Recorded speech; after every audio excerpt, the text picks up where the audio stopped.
Hey everybody, it's Jason Blaha here, and I'm just sitting here drinking my morning coffee and ready to get my day started. And today, I thought I would talk with you guys about why isolating muscles, or attempting to isolate muscles, is very rarely beneficial. Now, that's why I like to throw in the words like very rarely. Because if I say never beneficial, or if I just say it's not beneficial, people will come and be like, oh my God, Jason said there's never, ever, ever a reason, and I found this reason in this journal over here for whatever, for physical therapy, that shows that this is the best intervention after this surgery, and he said it's never beneficial. He's a moron, right? Or that there's never a reason someone might want to specialize and bring something up for a sport-specific context. So we can't say never, right? That's being dogmatic, and that's just not true. But my point is rarely beneficial. Now, some people are going to be like, Jason, because you don't do a lot of isolation work, that's the reason you're not ripped. You don't look like a ripped bodybuilder. Yeah, guys, because you burn tons of calories doing curls and chest flies, right? That's exactly how you get ripped. Because that will totally burn more calories than doing squats or doing cardio. You know, it's just this weird line of thinking that people will come up with as their excuses. You know, that's how they attack this line of reasoning. But if anything, I'm an example of how isolation doesn't really work that well. You guys remember all those years of me doing incline curls on camera and all this other stuff, and yet after I quit doing all of that, I actually have bigger biceps now. People are like, oh, your arms actually have grown a little bit. They grew because I got stronger on rows and pull-ups and chin-ups. That's what made them grow. And I quit doing all the isolation work because it wasn't working. So I'm actually proof that perfectly done incline curls and tricep extensions and all the stuff you guys used to watch me do for years, when I had probably the same muscle I do now, yet I have definitely bigger arms than then, and I don't have great arms, right? But if anything, I would be an example of how that stuff sucks, because I used to do, you know, like 15 sets of incline curls every week, in addition to all my benching, rowing and squatting and deadlifting and all that other stuff, and people would say, Jason, your arms really suck, you should try doing some curls. And then I'm over here doing strict incline curls on camera, you know, for 10 and 12 rep sets all the time. Exactly. It's because isolation work doesn't actually work that well. Let's just be realistic here, particularly if you're not particularly genetically gifted in those areas, and I'm not. But on to the point. People will say, well, you know, you need to focus on the muscle. And here's the thing. When I say isolation movements are rarely beneficial, that's not being dogmatic, right? That's not being dogmatic. That's saying they have their place. They can stimulate some growth. They aren't necessary for maximum growth. They're not necessary by any stretch of the imagination. And if anything, in most circumstances, they're contrary to maximum growth because they might only be making one muscle grow, right? That's just being realistic. That's not being dogmatic. Dogmatic is saying you have to do 3 different isolation movements for one muscle to maximize its growth, or it just won't get that big, right? That's dogmatic, guys. The other extreme is dogmatic, of saying you have to do these things. And I'm over here saying, well, you know, I don't think they're that important. They can be helpful, but I just think there's better ways to go about things. That's not dogmatic. So people need to let that sink in when we talk about this. Now, as far as this stuff goes, well, people say, yeah, but you can squeeze and contract and you get the mind-muscle connection, and there's data showing the mind-muscle connection works. Yeah, there is. There's data showing the mind-muscle connection on an EMG cause more muscle activation than not doing any sort of internal or external cueing. But that same data showed that on compound movements, that if you focus on performance and you use the right external cues, such as lifting as explosively and as hard as you can while maintaining good form, you got better muscle activation in every muscle involved in the lift than if you actually focused on squeezing and contracting it, right? So pecs and triceps both got overstimulated. They got better stimulation with external cueing than internal cueing. So what does that tell us about attempting to isolate a muscle? Seems to produce less performance than just lifting explosively with good form on a compound movement. That's what it tells us. That's what it tells us. What else do we know? We know that compound movements increase strength on isolation movements more than isolation movements increase strength on compound movements. Why does that matter? Because your performance and your ability to do work is what's going to stimulate muscle growth. In other words, muscles grow by doing more work with them, by increasing their workload, their number of quality reps, the tonnages moved, all of this stuff, right? Tension, metabolic fatigue, those are performance elements. In other words, you have to make a muscle perform in order to make it grow. So if you have movements that make muscles stronger, in the long term, that's going to yield more growth potential, right? That's going to yield more growth potential. In other words, the studies that have looked at leg extensions versus squats, what have they found? That even if muscle gains were similar in the short term, the squats produced stronger quads. In other words, the people who got strong with squats, they could do more weight on the leg extension even if they hadn't trained the leg extension. So if we're looking at long-term outcomes, that's going to give you more long-term potential for growth in that muscle. It's going to give you more long-term potential. Furthermore, what we find with a lot of these movements is that we can get longer ranges of motion and better recruitment if we don't attempt to isolate them. So oftentimes there is a superior alternative to whatever your isolation movement you might be trying to do. And then there might be cases where you could benefit from an isolation movement. I'll give you a perfect example. Take like the hamstrings, right? There's certain elements of the hamstrings that are difficult to reach with compound movements, right?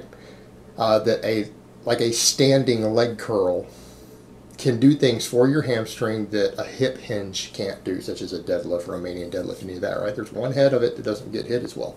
And we could argue for injury prevention that might be useful. Now, the other point is that we have a body weight, a big body weight exercise that does the same thing even better. It's called a glute ham raise. But you guys see the problem here? It's because not everyone has access to a glute ham raise, right? If you don't have access to a glute ham raise to do that exercise safely, your alternative is an isolation movement. The isolation movement actually isn't even the best choice for that. The little small movement isn't the best choice for that. It's just that for some people that's all they have available, and they just want to ensure that the biceps femoris there gets that last little bit of development and activation purely for knee stabilization as injury prevention, right? But there is a bigger exercise that's an alternative to do that. It's just that not everyone has access to the ability to do it easily. Now, we could argue as to even if that's necessary for injury prevention. We could argue about that. Might be, it might not be. But the point is, that's an example of something, it does have an absolute use, but the use is due to lack of other equipment. But you still need a specialized piece of equipment to do that, don't you? I mean, what's going to cost a gym more and take up more space, a glute ham raise or the standing leg curl machine? Let's be realistic here. The glute ham raise is the easier of the two to obtain. It's just the lack of popularity in commercial gyms might not make that a viable alternative for people. So they have to do the other thing if they want to ensure that specific development in the muscle, right? But it's again, this is because of the gyms of what they choose to put in the gym. It's not that the isolation movement is better or has a real benefit over the other. It isn't as good. It's just an acceptable alternative because that's what the gym chose to spend their money on, one device instead of another. Again, an example of saying, well, it could have benefits. So again, we can kind of break the dogma up there. It could have benefits, but there are better alternatives. You know, same thing when we start talking about curls and tricep extensions. I'm not against curls and tricep extensions. I'm just saying they need to be done as compound movements. If you want to get the most out of them, doing a cheat curl where you come all the way up. Again, movement of the shoulder. And particularly when we get to the triceps. That's a perfect example of where avoiding trying to isolate the muscle actually reduces inflammation and gives superior muscle fiber recruitment. All right, so here we come over to the point of an exercise that some would think of as an isolation movement, but it's not. It's a multi-joint movement. It's a compound movement. Right? When you do tricep extensions, if you just bend the elbows, that's an isolation movement. But that's also an incomplete contraction of the muscle, and oftentimes it tends to put stress on these tendons and cause inflammation. That's the problem with true isolation movements. They oftentimes cause tendon inflammation for no benefits. Because if you're just doing this, and you're just working the medial and the long head, you could do all of that easily with a weighted dip, a closed grip bench press, a regular bench press. All of that will hit that same muscle just as effectively, but it'll cause other stuff to grow with it. And nobody out there who wants their triceps bigger, those lower heads of the triceps, they're not even worried about the top half if they're doing that stuff. They're not worried about the long head. if they're doing that, I promise you they probably want bigger delts and pecs, right? They probably want other muscles to grow besides the bottom half of their tricep. Yet they'll try to isolate it, and what? They get elbow pain, start getting inflammation in these tendons. That could be eliminated just by using, again, shoulder extension. Using shoulder extension. But the shoulder extension does what? Not only does it cause the less inflammation because it removes the isolation aspect of it at that bad angle to where you don't want the tendon rubbing against the bone. So again, isolation movements tend to cause that. They tend to cause overuse injuries. They cause inflammation if used excessively. But when you do it that way, you're increasing the range of motion and you're adding another movement that brings the other head of the tricep in. So by turning that movement into a compound movement, what's happened? You got more muscle activation and you got lower inflammation.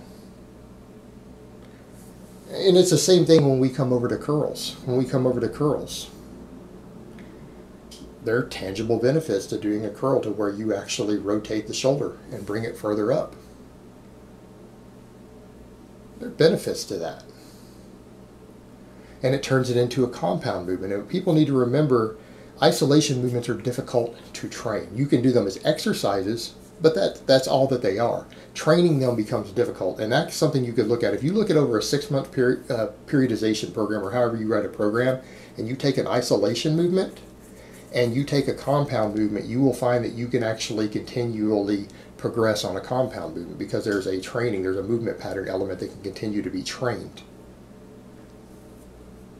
With isolation movements, you don't gain continual strength. In other words, if we took a compound and an isolation movement for the same body part and we didn't let anyone train that body part any other way, what happens?